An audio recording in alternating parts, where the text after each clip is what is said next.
So magandang hapon mga kabutod. Andito ako ngayon sa tinapas ng tubo.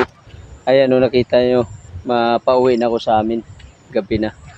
Ayan, ngayon na lang ako nakapag-vlog dahil na busy pa ako sa truck na ginagawa. Ngayon, ayan, pinakita ko sa inyo. Ayun, mahaba na yung mga tubo. Ayan, natapas na nila. Ayun mga kabutod, ang dami ng mga kalabaw dun nagano. Nalapitan ko sana kaso lang makulimlim na, malapit na ang umulan. Kaya ngayon ito pinakita ko sa inyo, naglalakad lang ako. Ayun, dahil maputik. Mahirap talaga pag gumawa ka ng vlog na ikaw lang mag-isa. Wala talaga ano. Oh. Ngayon itong tubo na tinanim namin ngayon, oh, taas na. Siguro mga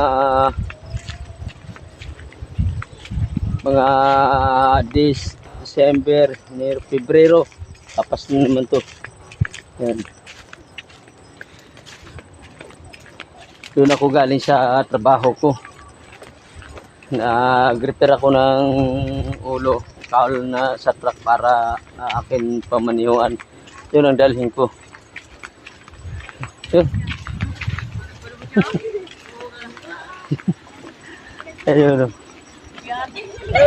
Oh, may nakasalubong. Maday daw. Mga kapatid, may salubong, may kasalubong ako ng bata at saka ulan lang. Ayun. Punta sila, tapos yung daanan ko. Grabe, putik, oh. Yan, iwas-iwas muna ako dito. Dito na daan. Yan. Oops. Kasi wala pa tayong naipon na para pambili ng service. Yun. Wala pa tayo pang ipon para pang service ng ano. Yun.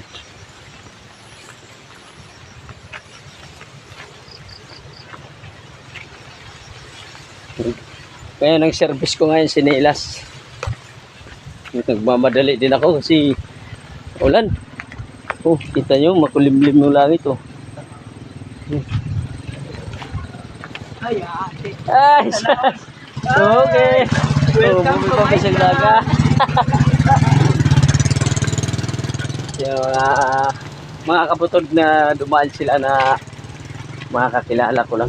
Siyempre papunta sila sa syudad.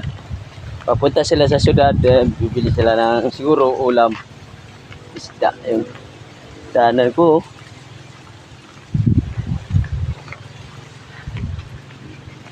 Kita nyo. Daanan ko, grabe.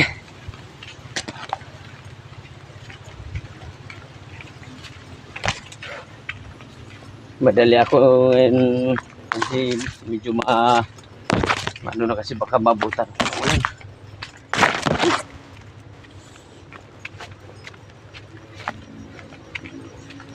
So guys, dito na lang ang aking pag-vlog. Sana hindi kayo nagsawa sa akin video. Sana nandiyan kayo palagi sa mga viewers ko. Sana hindi kayo nagsawa. Suportahan niyo ko palagi. Mag-like palagi. Thank you sa inyong lahat.